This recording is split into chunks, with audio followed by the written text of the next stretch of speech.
I'm Maria Menounos, and you're tuned in to AfterBuzz TV, the ESPN of TV talk. Now, let the buzz begin. What is up, AfterBuzzers? Well, welcome to the Afterlife After Show, where we break down all things afterlife. I am your host, Gabriela Castaneda, and we'll be breaking down season 2, episodes 1 and 2 of this new season. But I cannot do this alone. I have an amazing co-host right next to me who has all of the insights at all time. Ashman, how are you doing?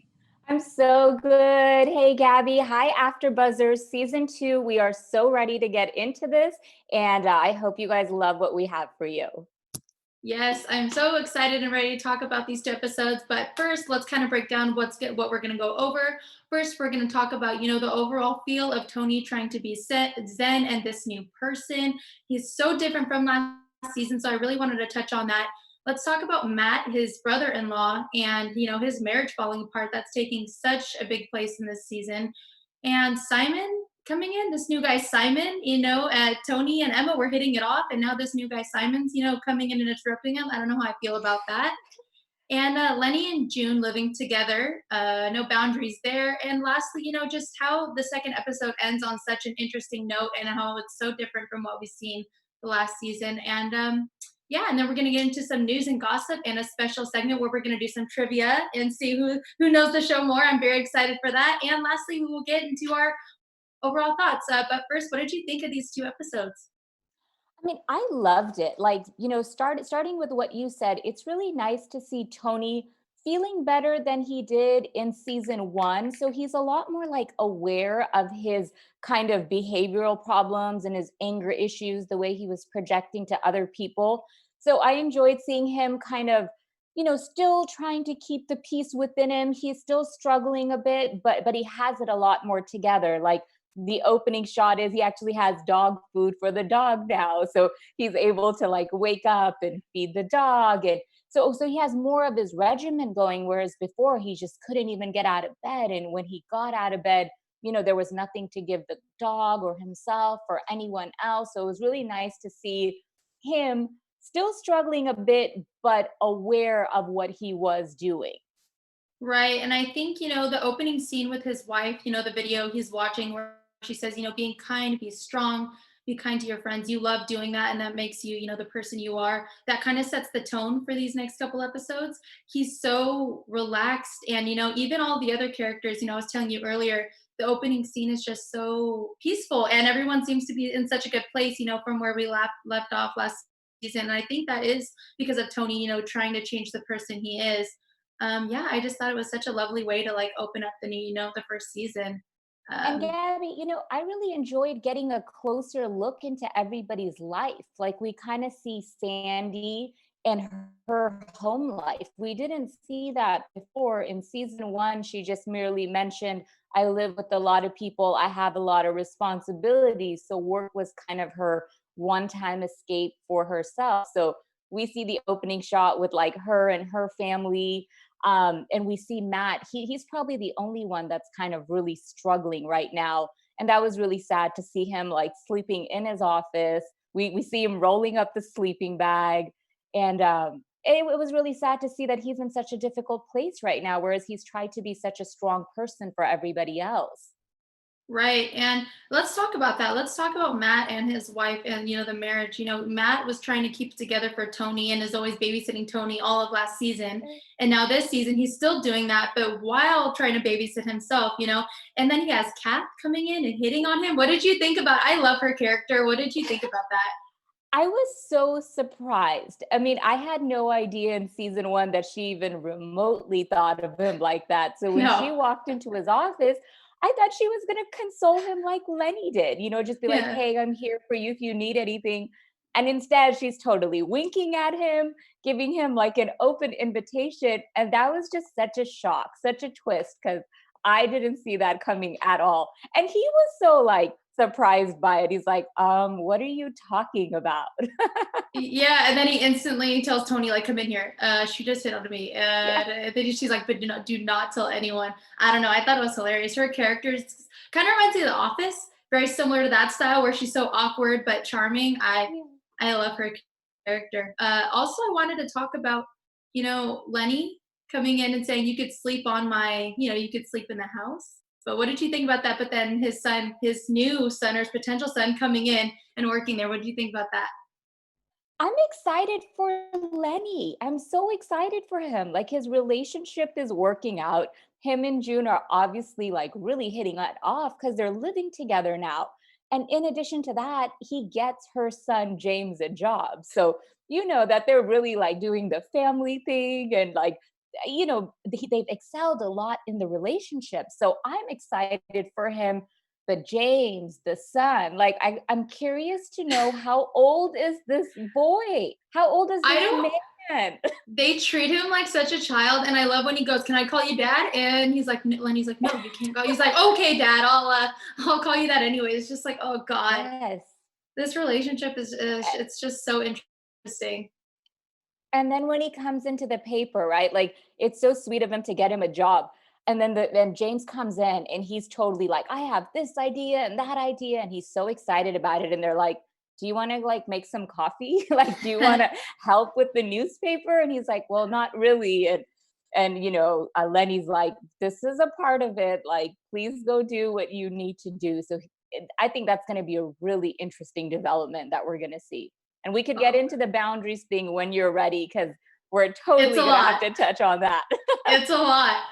Speaking of relationship developments, let's talk about Tony and the nurse Emma, who, by the way, I didn't know that Emma was her name. I had to Google that because it was quickly said last season. But yeah, let's talk about that development. I mean, last season you see the relationship. Tony finally gets the courage to ask her out, and they go out. And what he says is that let's just be friends because I'm not ready. He's obviously not over Lisa, and then this guy Simon comes in. What do you think about that? What do you think about their whole relationship?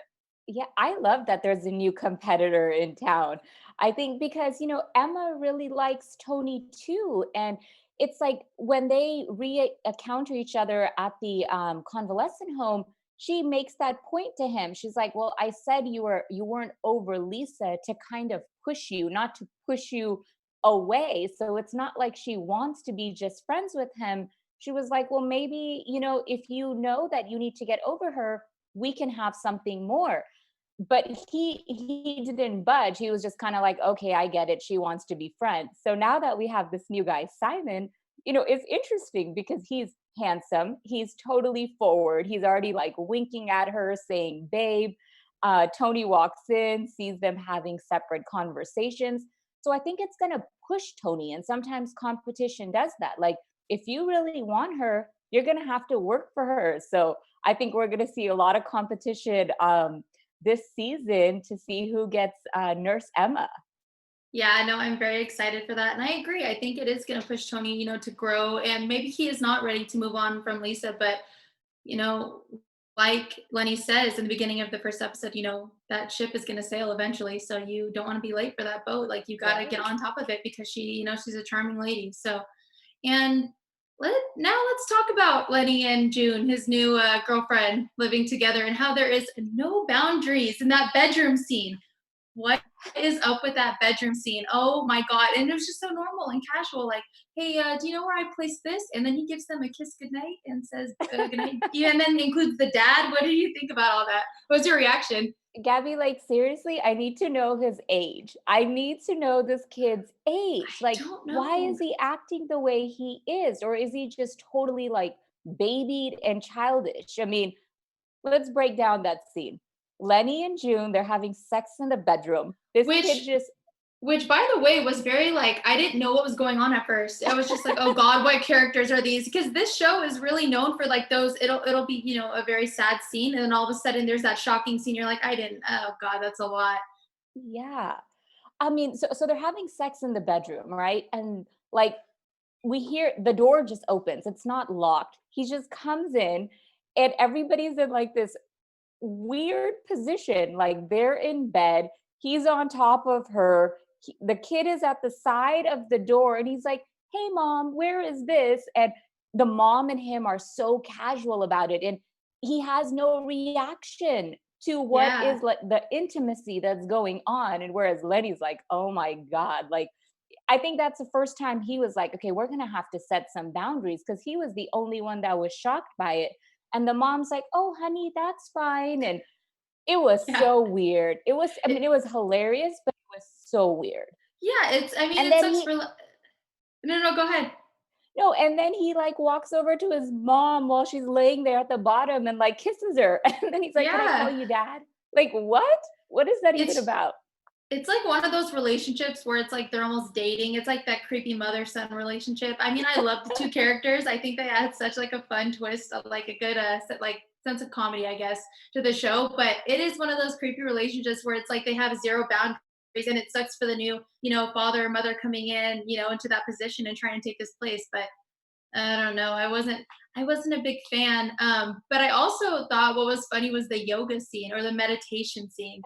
Where Tony, this whole thing is about being new and trying to be zen and all of that. And he tries, because Matt obviously is having a hard time, and he tries, the meditation class, and that just sums up Tony when he blows up all the yoga teacher and he's like, screw this, I'm gonna go drink and get drunk with what did he say? Every cell in my body. Because he said your brain, your mind is every cell of your body. He's like, I'm gonna go get wasted with every cell in my body.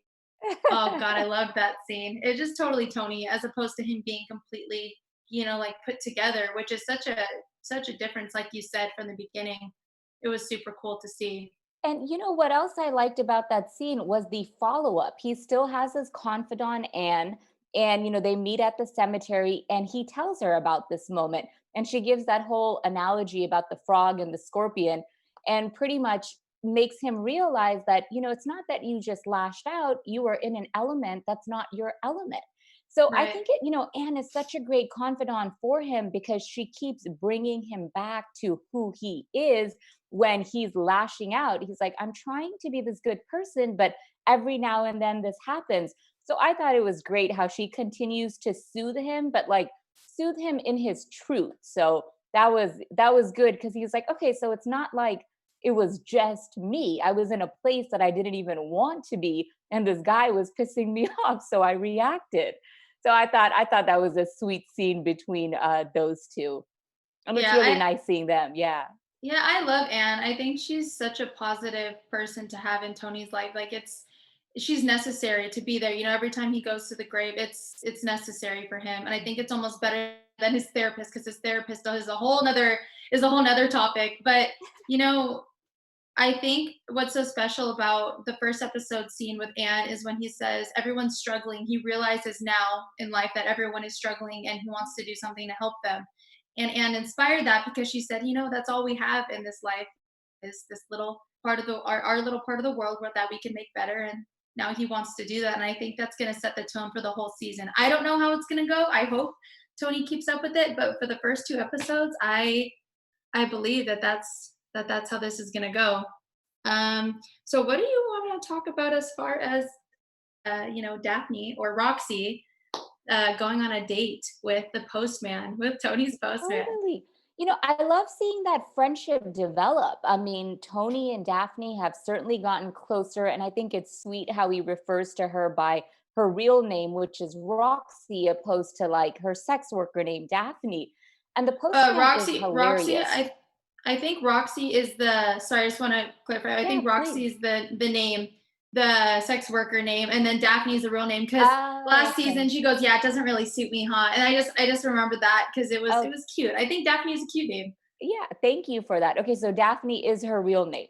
Hmm. So I just thought it was so sweet. Like, their friendship is obviously developing more, and they have this mutual respect between one another. And then Pat, the postman, he is hilarious. Like, did he really go into his house and take a bath like during his route? Yeah. Like, that was so funny. It was great. He goes, "Wait, hold on." And he's like, I thought you were going to the bathroom." He's like, "No, I just thought I'd rinse off, before my job interview." Totally. He finds him in the bathtub. But I think it's really interesting. It's like friendships are developing on both sides. And here's Tony, somebody who's totally broken up about his love, and then he's fixing two people up. So I just Right. thought it was really, really sweet that he had it in him to do that for both people. Like Pat obviously asked about Daphne, and then he asked Daphne over dinner, he's like, why don't you have a real relationship? And, and it seems like she's never really had that. I mean, like, look at her occupation. We don't really know what her history is. And hopefully we get to see more. But I'm excited for this new storyline to build and see what can happen. Like, is Daphne going to change her occupation? Like, what's going to happen if this relationship develops? Right. And I also like that, Pat and Daphne are so similar. They just walk right in when they feel like it into Tony's house. They're so similar in that aspect where they're just, free spirited and say what they want. I just think that they are a good match, and I think it would work. And like you said, I love the relationships that are forming, because if Tony didn't open up his heart or change his whole attitude towards life, I don't think he would have accepted either of those people or made those Oh, yeah. relationships. And now they're so important in his life, like you said, like they have dinner, and that was a funny scene, and he's not so lonely. It feels Yeah. like every scene he's with someone, until the end where he's alone, and then he gets upset again. But those people are what is getting him through right now, and I think they're so important. And Um, before he was shutting everyone out. It's like these right. people were still there before, but he wasn't open to it. So it is nice to see that his door is open more and he is engaging with company and really seeing how many people love him. And in return, he's giving his love as well too. So yeah, I think our Tony's doing pretty well so far for episodes 1 and 2. Yeah, and I wanted to talk a little bit about, you know, the the ending of, not that we're going to end it, but the ending of the episode where, each video is giving us a little bit more information and insight into Tony. What do you think about those videos? I think as the season goes on, we're going to see, more of Tony opening up, I would say, and emotionally, because you see him break down. But I think we're going to really see him, hit a breaking point, because it's going to be hard. There's going to be so many ups and downs throughout, getting better and recovery. And that's what grief is, dealing with all those ups and downs. Do you think the videos are going to stop? Like, is he going to stop watching them, or how do you think? Do you think they're helping or harming? I don't know. I kind of want to talk about them. Yeah, I mean, that's a hard question, right? Like, Uh, I mean, are they going to stop? I don't know. I think that we might see it carry on throughout season 2. And I think in a way they help him, but they hinder him at the same time. But I feel like his wife left him those videos because she knows him so well. Like, she was so the yin to his yang, right? Like, you can Right. see how unconditional their love was. It's like she knew him, she understood him, she got his sense of humor, like, and she joined him. So you can see that they had such a connection, and she knew how much he would suffer after her passing. So I feel like she left him those videos, as she says, like, this is a guide for you to know that, get better. Like, I'm giving you my blessings. I'm not going to be here, but you have to go on. And I know how hard you're going to take it. So I feel like it was great that she left it. But I think if he continues, if he starts rewatching the same video 10, 20 times, then I think it's time for him to put it aside, because he's not listening to the message anymore. He's more like just dwelling in the last bit of memory that he has for her. Um, so what I'm glad he's taking from the videos is the messages that she's giving him. She says, I want you to find someone else and be happy. He did pursue Emma to the best of his ability, right? Yeah. And so I feel like it's helping him, but he's gonna eventually have to let go of those videos. He can't have it every single day and night. That's not a way to start your morning and end your evening. Like, grieving is hard for sure, but a part of healing is also being able to start coming to peace with those things. What do you think about the videos? It's nice to see Lisa and how lovely of a person she was, and how special and unique she was. It just seemed like you said, they just are, each other's soulmate for sure, and they balanced each other out. And he mentions that at dinner with Daphne when he says, I used to literally walk in, and Lisa would be doing this, this, and this, multitasking. And then she'd ask for one favor, and I'd be like, "Well, do I have to do everything here?" And I love that. It just showed their relationship, and I think that they're helping. It kind of reminds me a little bit of PS I Love You, similar to that, Oh, where the letters and the recordings and stuff. But I do think eventually you're right, it is unhealthy. And if he's ending every single day watching a video, drinking or doing something he's not supposed to, that's hurting him more. I think it is hurting him in the long run. And I am curious to see how far, and how long these videos are gonna go. But I did like at the end of episode 2 where the video said, kind of shows Tony breaking down in front of her.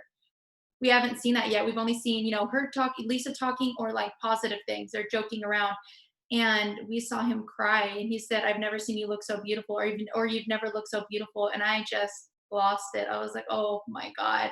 It was so nice to see him being human and not sarcastic, and just really his reaction to her and her cancer, in front of his face. And I don't know, I thought it was very important that we looked at that.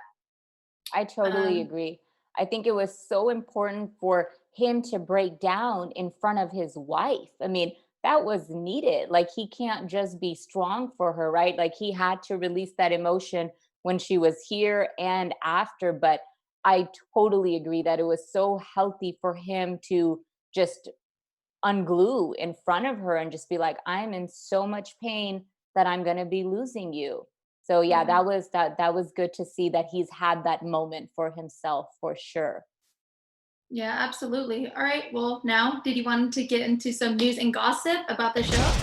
Yeah. AfterBuzz Well, TV I would News. love to start off with some trivia and then we can head into news and gossip. Okay. But for trivia, it was really interesting because there's a lot of question around the location of where all of this stuff is being filmed. So I'm like, let me do the research and put it out to ourselves and our viewers so we know once and for all where this is being filmed. So I'm going to ask you a question and I'll give you three multiple choices and you let me know what you think it is. Question Okay. one: where was Afterlife season 2 filmed? A, London, B, Canada, C, US. The actual location. Mhm. Okay, I'm gonna say London just because it's. I feel like it's safe, but I don't know. Good job. It is Okay. Yes. London. Yeah, It it's looks like such a totally, cute totally town. London. Yeah, and I think it's interesting because people, were questioning like, is this in the studio? Like, where is all this taking place? But you're absolutely right. It is London. Yes. Second question. Yeah, good job. Point one for Gabby. Um, and so the second question is about this town that they're in, right? So Afterlife takes place in a small town which is known as Tamberry. But now, is Tamberry a real town or is it a fictional town? A, Oh God. real, B, fictional. I'm gonna say it's fictional, but I'm not feeling good. I'm gonna say fictional though. Good job again. It's Thank God. fictional. You're on a roll. No, it's totally fictional. This is not a real town, and it's this small little quaint town that they've created for the purpose of the show. Awesome. Yeah, I love their little town. I feel like it's so cute and I like seeing the normal. It's kind of cool to see the normal everydayness of it. Like there's not really any new elements and in a lot of shows you see there's something new every day that's kind of not realistic sometimes. And he's just living this normal everyday in this smaller town and even that angry British lady that she goes when she got the 100-year-old that got the letter from the queen, she was like, "I've been here my whole life and I'm gonna die here and I haven't seen much." And she's just so negative anyway. Sorry. I thought that was funny. No, it was funny because it was like, Tony, if he doesn't shape up, that's him in another 50 years, because she was like bitter and she had nothing positive to say about living 100 years and they couldn't get anything out of her. So Yeah, yeah, and it's I was gonna say I think that sucks because that was the part where he just woke up and was trying to have a positive start of the day and trying to be a new person. And there's this 100-year-old that says, he asks her what do you have any advice for someone that wants to live that long? She's like, "Don't. It's miserable." I'm like, oh, of course he has to hear that when he's trying to be a better person and wants to finally live. well, life is going to test you, right? It's going to test you at your most vulnerable times, and his Yeah. day certainly started off with that. So that's all I have for trivia. But as far Cool. as news goes, I wanted to give like kind of a balanced feedback to how people are feeling about season two. Well, which we know so many people are like hyped that it's being released. Like we have a bunch of fans already like beginning to ask about season three, and they're so excited about season two. But what was interesting is Independent UK, which is a newspaper source out in London, they weren't that impressed with the show. They actually gave it a 2 out of 5. And one Wow. of the reasons, yeah, which was really interesting. Whereas, in America, there's everyone's like 5 star, everyone's like crazy about this show. But they ended up giving it a 2 out of 5. And the reason kind of is that there's this small fictional town that's created, right? But actually, where this is being shot in London, apparently it's like some of the most famous parks and views that you can see. So they're kind of like, imagine if we had Central Park and we tried to like portray it as this small little town. Whereas, like, come on now, if you go to New York, it doesn't matter where you go, like, you will know when you're in Central Park. So some of the Right. locals had an issue around that. They're like, okay, we get that it's fictional and other people that aren't from here, think it's a small town, but it's far from that. So See, that was and interesting. that's so funny that you say that because earlier I just said a small town feel, and I love how adorable it is. But then you said it's like, Central Park. We would never know. How are we? If we've never been there, we wouldn't know. So yeah, that is kind of weird. It is, and it's interesting because it's like we wouldn't know that here, but I just thought it was important to get some of the local views and see how they're feeling about the show. So they're not that crazy about it. I did get a quote which says, "This series is constantly looking for easy solutions, whether it's not bothering to film village scenes outside of London or using swear words just to be funny enough to give a joke." I So, love the swear ouch. words. I don't know. I love the swear words. I love all of the characters. I think they're all hilarious in their own way and awkward. And, whether it's them being in your face or being more shy and awkward, but they still have a good punchline, I think the humor in the show is fantastic. So, I mean, it's interesting for sure to get a different person's, point of view. But so far, I don't know. Even just this season, I think is hilarious. And I'm starting to like it more than the first season. So, what do you think? I mean, so far so good. I mean, I'm enjoying the show as well, and I like learning about what, the actual locals have to say opposed to us over here. But I think that it's just such a great blend. I don't think many people can do dark humor the way he does it and with such sensitive topics, and he does, such an amazing job gluing the show together. So I'm enjoying season 2 as well, for sure. You're right. He's such a good actor. A lot of them are such good actors in the show, but he just does a phenomenal job with switching it up and having like you said, the perfect balance of, a dark sense of humor and, sad scenes and then going back to being funny. You're crying and you're laughing. The show just overall takes you on such a journey and in a positive way. And I think teaches you a lot about life and makes you appreciate life more and the ones that you love. So I don't know. I'm really a big fan of the show and him. I think he's doing a fantastic job. And it's so cool. He wrote it and directed it and, is doing all this. It's just, he's good at he's good at everything, it seems like. I'm such a fan of him now, especially after this. So yeah. He's such a talent. And I know all of us are so excited about season 2 and all the episodes to come. Yes, Nan, with that, thank you guys for watching. It was so fun breaking down episode 1 and 2. We will see you guys next time for episodes 3 and 4. And yeah, where can people find you, Ashman? Yeah, you could totally find me on Instagram at Insights by Ish. All right, and you guys can find me on Instagram at Gabriella Castania. That's Gabriella with 2 L's, and Castania is Castania. Thank you guys so much for watching, and we'll buzz you later. Our founder, Kevin Undergaro, and me, Maria Menounos, would like to thank you for tuning in to AfterBuzz TV. Remember, we're not just the first, we're the biggest in the world, and we're the only destination for all your favorite TV shows. Whatever you crave, we've got it. So go to AfterBuzzTV.com and check out our lineup. Buzz you later. The views expressed herein are those of the hosts only and do not necessarily reflect the views of AfterBuzz TV or its owners or principals.